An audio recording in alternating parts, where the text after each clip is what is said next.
Alright guys, Tom here and welcome to a new video, and today I'm bringing you my WWE Raw review for the 11th of August 2014. Raw has just finished and today I'm bringing you my Raw review. Now in my preview for Monday Night Raw this week, it sounded like it was going to be a spectacular Monday Night Raw. We had Hulk Hogan, the NWO, Ric Flair, everybody like that returning to Monday Night Raw. There was also rumours of Big Show coming back.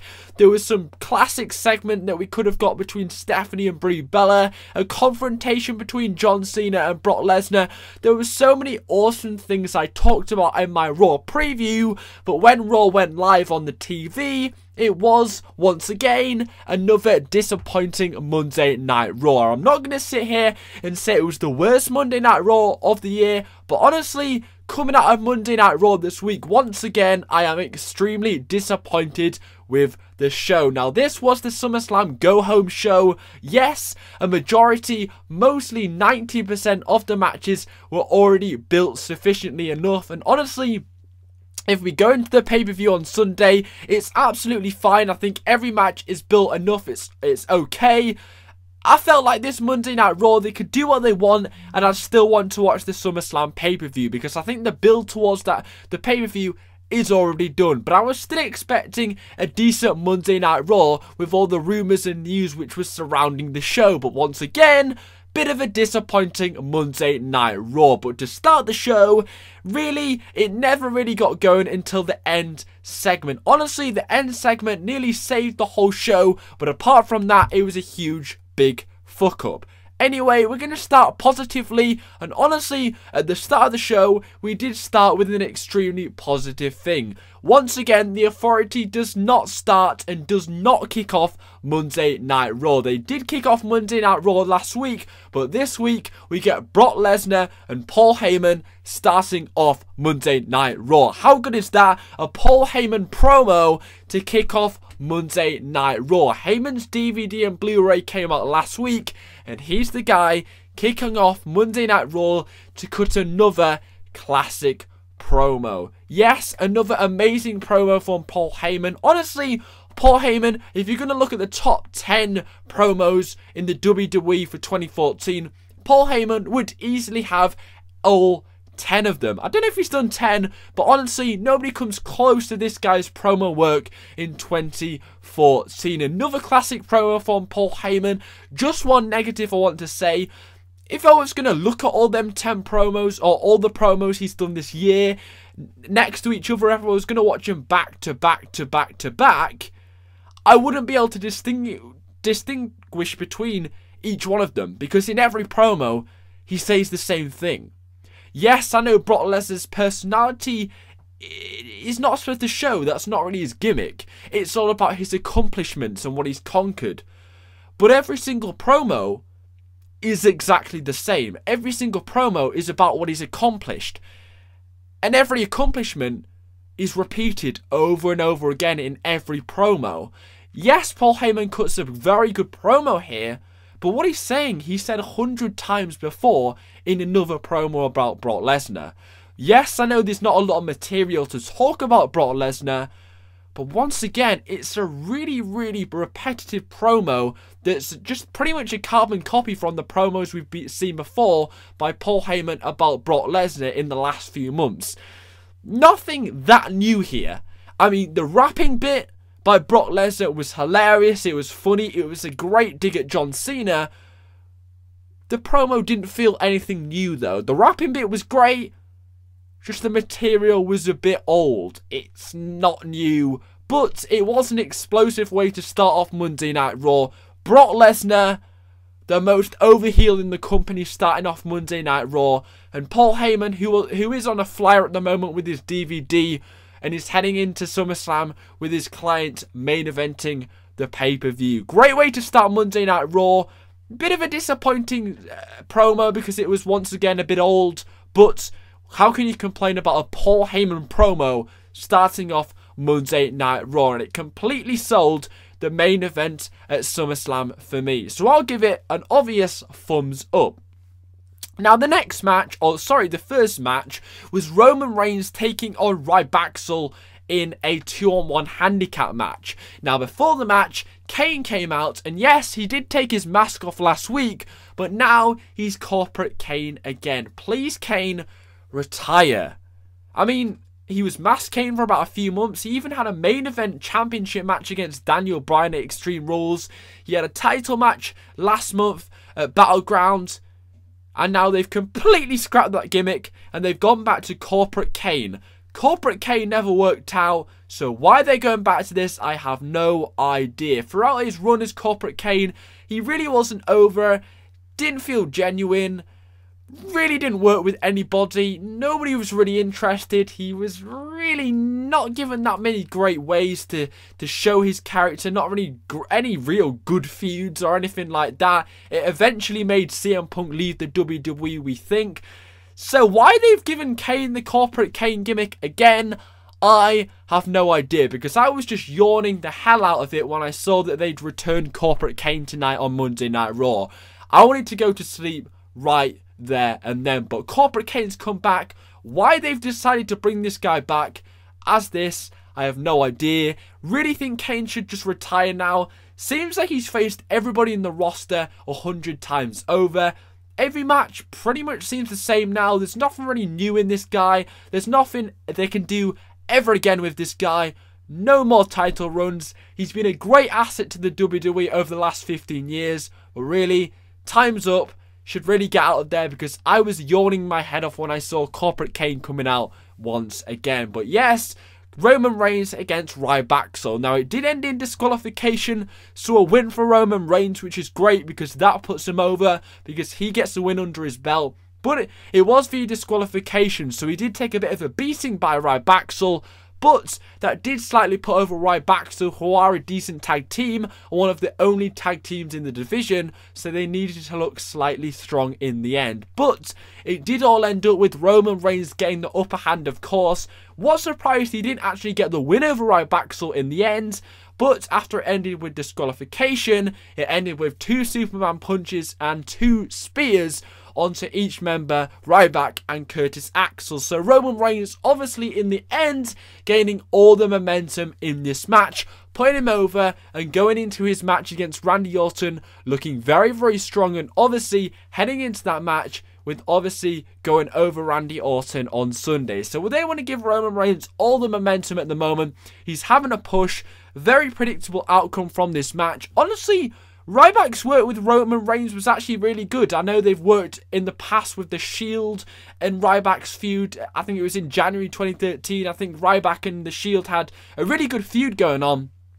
So I thought Ryback and Roman Reigns' work in this match was part of a majority of the match, and they actually did a very good job. And I thought this match was solid, no problems whatsoever. Decent match. I'll give it a thumbs up, and it obviously gives momentum for Roman Reigns because he's getting a push at the moment, and you obviously want to make this guy look strong as he's heading into a big match against a big guy, a 12-time world champion Randy Orton. So you want to make him going in there looking like a big favourite. So it does get a thumbs up from me. Solid, pretty good opening match. Nothing too great, but still a solid match.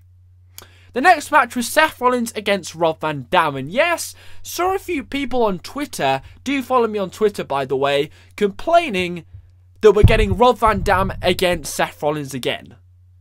Sorry, what? You're complaining that we're getting RVD against Seth Rollins again?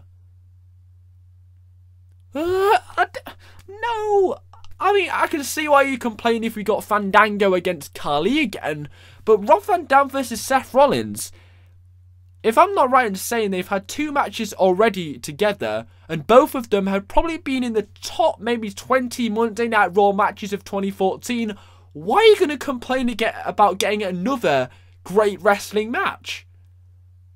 I don't understand wrestling fans sometimes. I mean, we have already had 2 great matches between these guys. Why complain if you're going to get another great match between these 2 guys? Don't understand that logic whatsoever. So I was really happy that you got Rollins against RVD. I mean, who wouldn't be? Madmen. Absolute madmen. Top match for a Monday Night Raw. I paid to see this match. Rollins against Rob Van Dam. 2 big names. Great idea for a match. Their third match, I believe. And once again, it does deliver. Now, I don't think this is their best match. Don't think it was really given enough time, because I thought when it finished, kind of fell a bit flat on its face. I thought the finish came a little bit too early, because when the curb stop hit and it went for the third, when it went 1, 2, 3, I was like, meh. I wasn't like, yes, the match had a really, really cool climatic ending. It just felt a bit dead at the end, and it really didn't feel like it should have finished there. I thought it did at least have a good 5 or maybe even 10 more minutes left in this match. When the ending finished, wasn't too satisfied and really left a bad taste in my mouth overall about the match, because I think the match really had some more potential, and I think a little bit more time given to it, it would have been great. When it did end, wasn't very that satisfying. It felt a bit rushed maybe, but it was a little decent match. Probably the best match of the night maybe. Second to maybe Swagger and Cesaro. Solid match. Should have been given a little bit more time. But what happened after, once again, between Ambrose and Rollins was fantastic. Now, there were, if you were watching, presents on the entrance that was for Hulk Hogan. It was basically some kind of like suggestion that it was somebody's birthday. Obviously, red and yellow presents for Hulk Hogan. Now, there was a big one. A big present which stood out of all of them. And Rollins thought Ambrose was hidden in that. So we went up to it, and he was like, nah, I'm just being stupid. Turned his back, and then we all know, yeah, Ambrose is going to be in there, isn't he? He's got to be in there.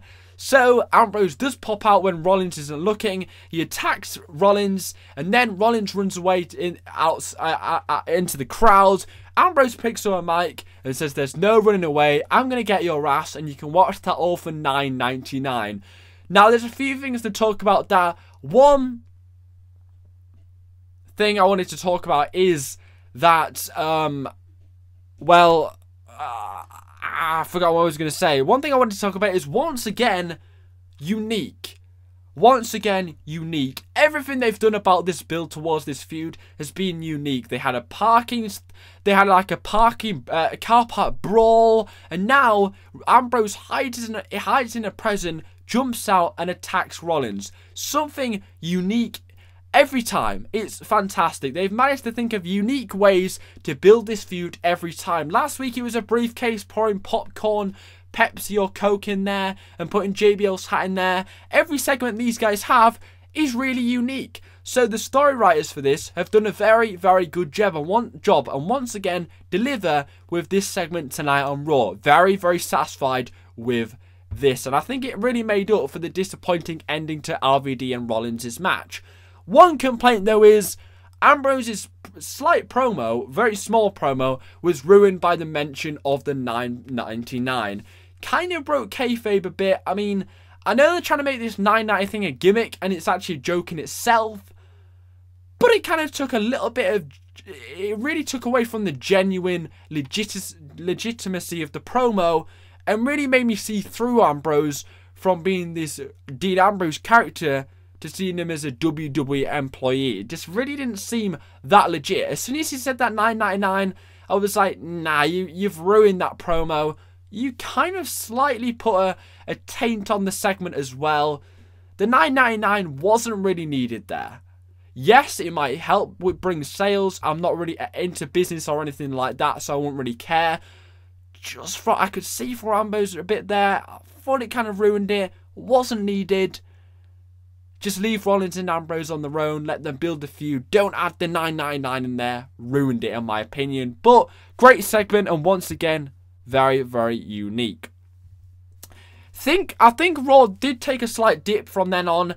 Stephanie McMahon accused Daniel Bryan of having an affair. She brought out Daniel Bryan's physio. The physio said that she cheated on Brie Bella by having an affair with Daniel Bryan. It's obvious Stephanie McMahon is paying her to say this, we think. Brie comes out, slaps the physiotherapist, and then Stephanie McMahon's like, after every physiotherapy he had, she was screaming, yes! And I was like, oh my god, that is funny. That is funny. That is funny. Yes! Yes! I'm like, oh my god, that was great. Everything about this segment sucked. The acting sucked. We've seen it all before. Some love triangle thing or some cheating thing. Really basic storyline from a soap opera or something like that. Not a really unique storyline whatsoever. But I think that line really made the segment look funny. It really was great. But wasn't really a fan of the segment overall. Then Brie Bella attacked Stephanie McMahon. Got her in the yes lock, which was a really poor yes lock. I mean, it wasn't locked in whatsoever very well. Ended up with Stephanie McMahon saying to Brie Bella, we'll have a match tonight instead of at SummerSlam. And it was all pretty obvious that really wasn't going to happen in the end. But it did make you on your edge of your seat for the rest of the show. It was an okay segment, but really, we've seen it all before. The acting sucked. It was a bit cringy. The crowd really didn't care. Nobody else really cared. We want to see the match. But this segment was the worst segment they've had altogether. It really wasn't that good. The yes bit was cool, but apart from that, a bit cringy. Nobody really cared. Just forget about it. It's alright. That match might be okay at SummerSlam. I think I was already built into this feud.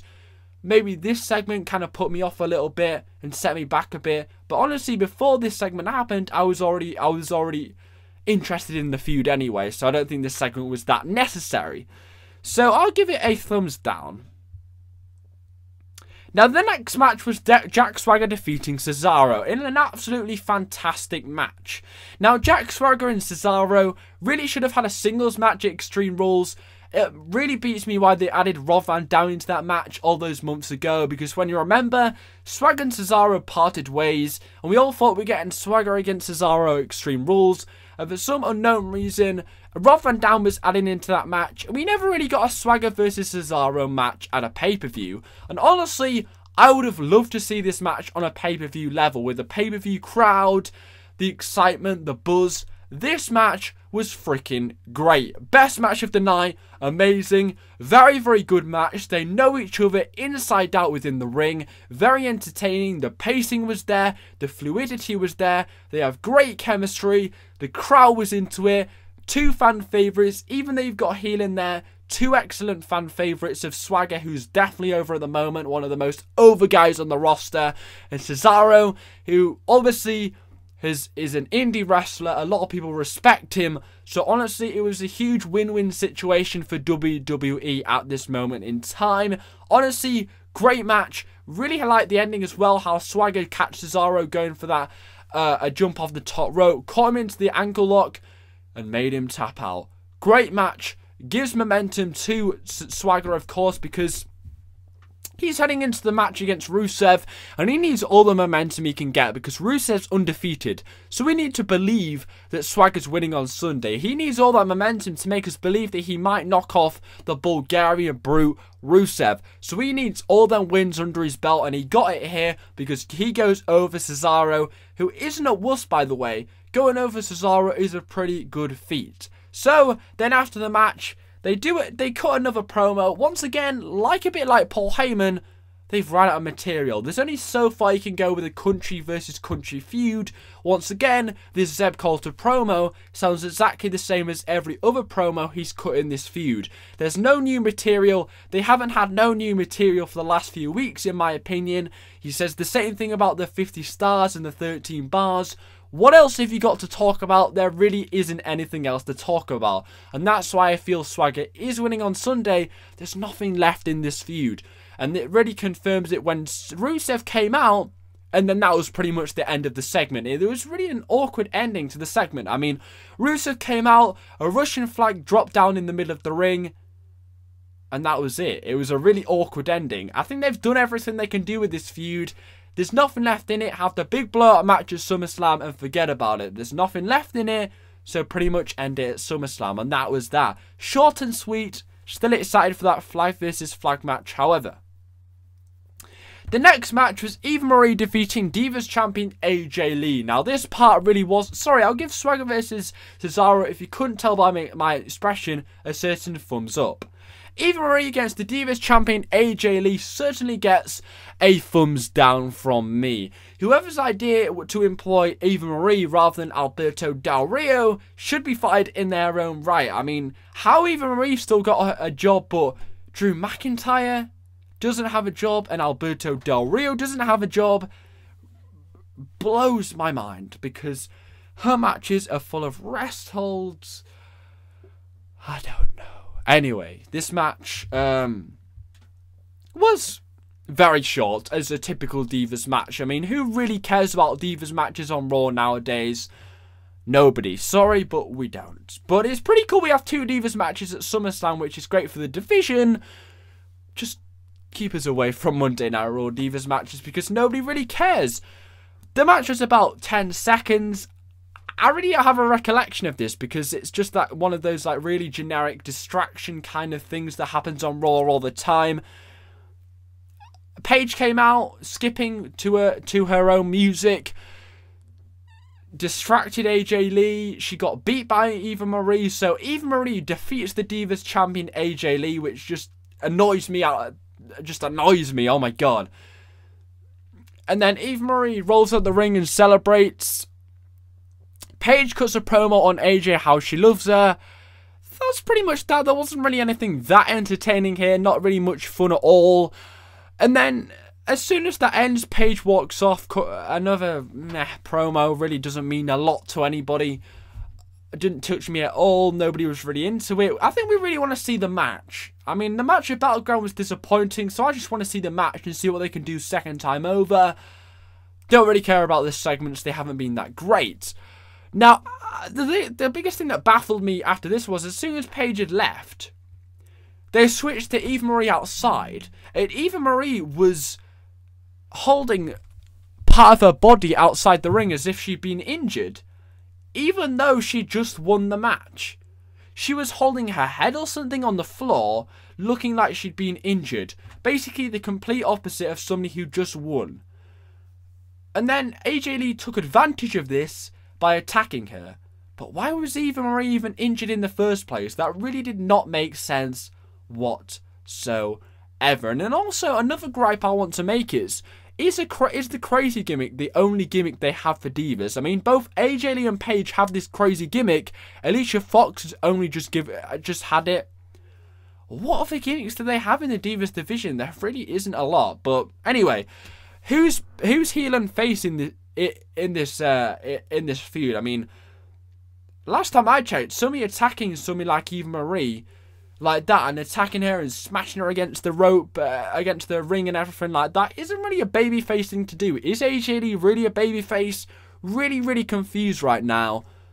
Was really confused about this feud to start off with, and I'm still really confused. I'd want to see what they do at SummerSlam. Would it be better than Battleground? I really hope so. Slightly been disappointed with the segments so far. Thumbs down. The WWE World Heavyweight Champion John Cena called out Brock Lesnar. Really not a lot to say about this, because it carried on later in the night at the end of the show. Basically, it was a decent John Cena segment. Put over Brock Lesnar very well, but also said he's not going to back down to John Cena, to Brock Lesnar, and he's not going to be beaten on Sunday. It was a pretty obvious, predictable promo, but obviously a very serious promo, and definitely up there with one of the best promos John Cena's cut in the last few months. It definitely was a serious promo, and you definitely got a big fight feel for the match. And I really liked this line that he said was, I'm letting you have all my fingers, and I'm showing you the middle one. And I was like, oh, like, WWE are actually really going a bit edgy at the moment. I mean, I don't know if you saw the network promo for John Cena and Brock Lesnar's kind of program they're doing after Raw tonight. There's a lot of swearing in that from Brock Lesnar, bleeped out, which we wouldn't normally see. I mean, the face of the WWE is talking about middle fingers. We saw Brock Lesnar saying urine, vomit, and blood. We're seeing a lot of the bitch word used a lot. I mean, it's not a lot, but it is a lot more edgier over the last few weeks, and I'm liking it. And I certainly liked it when John Cena said that, because I didn't expect it, but it certainly shows that it's a big fight feel, and certainly one of the most serious promos Cena's cut in the last few months. Decent promo, one of the best he's done lately, so I'll give it a thumbs up. Not a lot to talk about though. Anyway, Brie Bella versus Stephanie McMahon never happened. Now, it was obvious this was never going to happen, so I have no idea why I was so excited about this segment. But, yeah, I really actually kind of enjoyed this because it was really a bit of deja vu, and it really proves to me that Stephanie McMahon is probably the second biggest heel in the company behind Brock Lesnar. I mean, she is the greatest heel diva in freaking ages. I think the last time we saw a good heel diva like this was AJ Lee last year. I mean, there's no male heel that gets as much heat as Stephanie, apart from Brock Lesnar. I mean, there really isn't. I mean, that's astonishing, but how good does she play her character? I mean, I'm getting goosebumps now over that. What? I mean, wow. She's an incredible heel. And I know she writes a lot of her segments. And a lot of her segments, she gets booed out the building because she's an absolutely incredible character. There's a lot of depth to it. And there's a lot of thought that goes behind it. And once again, Stephanie McMahon gets booed out the building because she gets Brie Bella arrested exactly like Brie Bella got Stephanie McMahon arrested. It was exactly deja vu. It just looked exactly the same. It was such a good way to get heel heat, adds tension to the match. Is Brie Bella going to turn up at SummerSlam?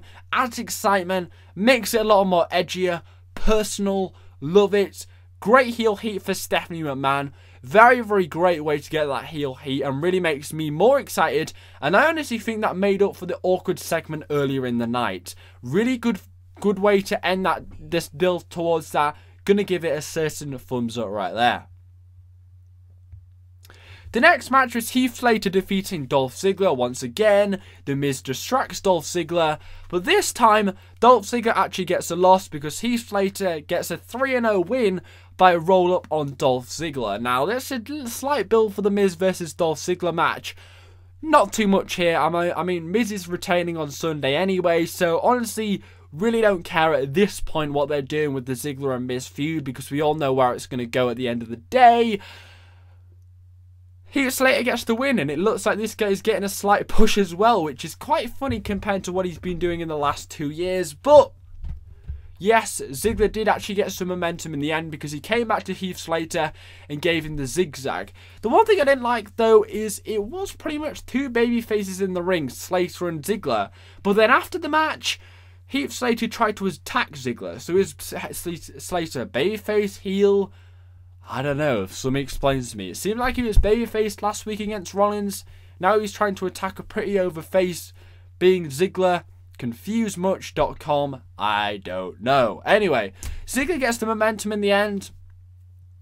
So, I don't really think that Ziggler goes into this match looking that strong, considering he did lose against Heath Slater.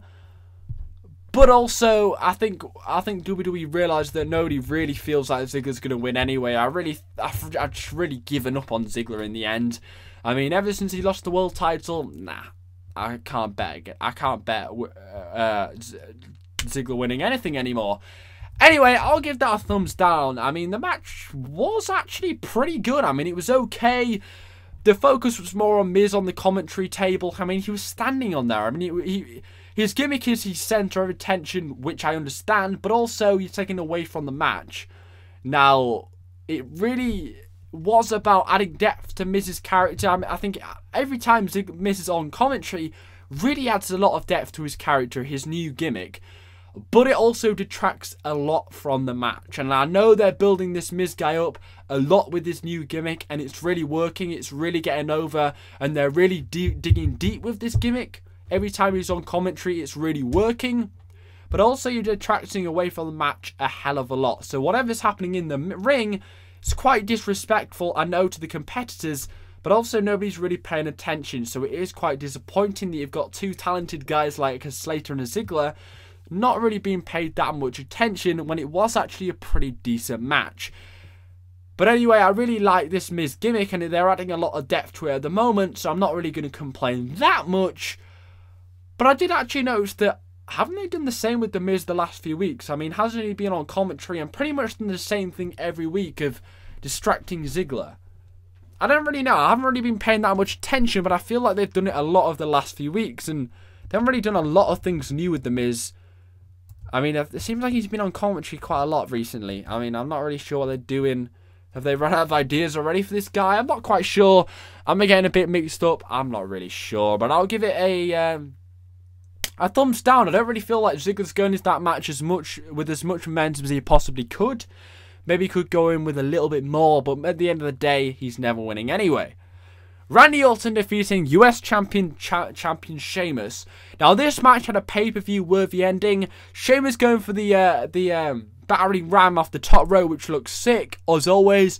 But once again, it looks even more sick when it ends up with a RKO, a catching RKO from the battering ram. What a sick way to end a kind of basic match. I mean, yes, quite underrated talents with Randy Orton and Sheamus, but what the hell was this match main eventing Monday Night Raw? Two guys who really don't have anything to do with each other anymore. Quite irrelevant guys. I mean, there was no real build towards SummerSlam during this match. It didn't build towards anything. They don't really care about each other anymore. They don't really have a feud ongoing between each other. Two guys just put together in the main event of Monday Night Raw, which really was insignificant, had nothing to do with anything. The crowd really didn't care. Was a bit dead. The match was pretty basic. I mean, I'm not going to sit here and say it was amazing just because it was an Orton and Sheamus match. Really wasn't that special, guys. I mean, I'm going to see people saying it was great in their reviews and stuff. It wasn't great. Just because it has two top guys doesn't mean it was a great match. I mean, Cesaro and Swagger's match was 100 times better than this match. I mean, the ending to this match was great. I mean, you would expect it on a WrestleMania or something. But apart from that, there really wasn't anything great in this match. I mean, really? I mean, there's going to be a lot of people saying that it was great, but really? Not that good. It was basic, really. And it was great, so I'll give it a thumbs up, but really it wasn't that much of an outstanding match at all. Two top guys main eventing Raw, two big names, so I'll give it that, a good way to end the go home show. But that wasn't just that. I mean, I was disappointed that we had to wait till the end of Monday Night Raw to watch Hulk Hogan's birthday. I really expected it to be something ongoing throughout the show. Like, I thought the Raw was all about Hulk Hogan's birthday, but they only really talked about it at the end of the show. Hulk Hogan was only shown at the end of the show. I thought Raw was about Hulk Hogan and it was commemorating Hulk Hogan's birthday, but we only saw Hulk Hogan for the last 5 minutes of the show. I thought he was the special guest or something. I felt a bit meh. I thought it was going to be a bit more epic than it really was. But actually, the last segment was actually really, really epic. And I really, really liked it. Now, yeah, I mean, they had Mean Gene Okerlund, the Heart of the South, the Mouth of the South, sorry. The Heart of the South, the Mouth of the South. They were in the ring. They told Hulk Hogan to come out. Obviously, Hulk Hogan came out. Everybody from the roster was out on the ramp, so that was a pretty cool moment. Epic way. By the way, Hulk Hogan actually tweeted me tonight. I said, have you got the WWE Network? Because he was doing like a Q&A hashtag thing. And he actually replied to me saying, yes, I do, and you can get it for $9.99. So I actually got a reply from Hulk Hogan on his birthday on Twitter. I got a tweet from Hulk Hogan, which is pretty cool. And he actually said in his promo tonight on Raw that he actually has the network. So maybe he was actually thinking about me when he was talking about that. Maybe, just maybe, Hulkster, you were thinking about me when you were saying that you do have the WWE network. Maybe, just maybe you were thinking that. Anyway, yeah, there was a few guys that came out. You had, oh god, you had Ric Flair. You had Roddy Piper. You had, oh wow, you had NWO. Yeah, you had fucking NWO coming out on Monday Night Raw. I still got my NWO t-shirt on right now. You had NWO returning to Monday Night Raw. Scott Hall's first Monday Night Raw appearance for 11 years. Holy shit, yeah, that is epic. NWO returning to celebrate Hulk Hogan's birthday. This was a fucking epic segment. Roddy Piper got the biggest cheer of the night, but NWO coming out with the theme song, the attire, the black and white, fucking awesome. It would have been better if they turned the screen black and white. Didn't quite manage that, but we got fucking WO. It was incredible. Then they got in the ring. Hulk Hogan had an NWO shirt underneath. And then I think as soon as we didn't see Brock Lesnar in the John Cena segment, I thought that's really not going to be the last you see of Brock Lesnar. I mean, this is the main event. This is the match which is going to sell the pay-per-view. There's no way that John Cena and Brock Lesnar aren't going to have a confrontation to end Raw. There's no way that that match isn't going to end the go-home show on Monday Night Raw. There's no way Brock Lesnar's just going to have a simple segment at the start of Raw and go home. And I thought that was this was definitely going to go down, and it's exactly what went down. Now, Brock Lesnar's music hit, and the whole crowd absolutely booed. Is this the best way? Is this the best heel we have had in a long fucking time? I mean, holy shit. I mean, what? This guy is like the biggest fucking heel we have seen in a long fucking time. He's like the biggest animal heel, ballistic heel, fucking monster heel we have ever seen in long freaking time. I mean, holy shit. I mean, how over do you want to make this guy? I mean, he defeated the streak. He's going to defeat John Cena on Sunday. And now he confronts Hulk Hogan on his birthday. I mean, who writes this? This was freaking epic. Wow. I mean, what a good fucking way to end Monday Night Raw. He goes face to face with Hulk Hogan. They're gonna break the bounds of how over a heel is. I mean, how like a monster heel. Frigging genius. This was so frigging good. I mean, he looks in the face of everybody that was in the ring for the party and nudges them like a bully. It was fucking awesome. It was so good. And then John Cena, fuckboy buckethead John Cena, runs out, and like the crowd doesn't react because they're so engrossed in Brock Lesnar and Hulk Hogan having a stare down. And I was just like, meh, John Cena, yay, to save the day. As if we haven't seen that 20 frigging million, not 20, but a million times before. Yay, John Cena saved the day, woo. And I was like, we're not going to get an F5 on Hulk Hogan. Maybe that's asking a bit too much. That would have been freaking epic. Well, maybe he's not ready to take the bump. I was like, oh, we've got to have an F5 on John Cena. But no, we didn't even get that. So I was really not satisfied with what we got in the end. We really didn't get anything in the end. I mean, the segment until John Cena came out was great. We never really got... We haven't got physical with Cena and Brock Lesnar yet. Even though this match is 6 days away. They haven't even touched each other for 2 years. I mean, what? It's like it's maybe the biggest fight of the summer. And they haven't even fighted at all. They haven't even touched each other yet. They haven't fought at all.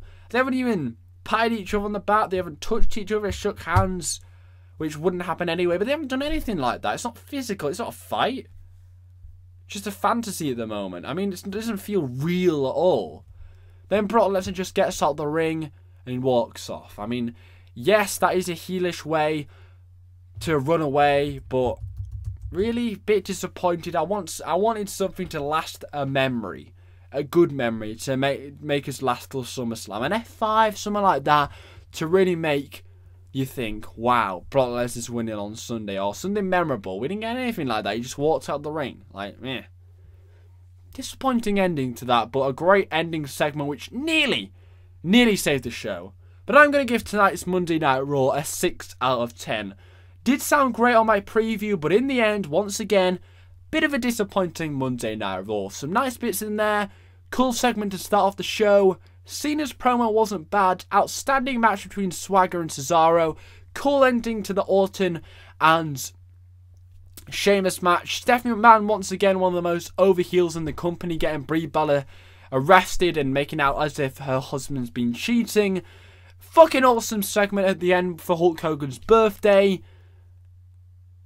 Wow. SummerSlam might be good. Cannot wait. Thanks for watching. 6 out of 10. Take care. Spike your hair.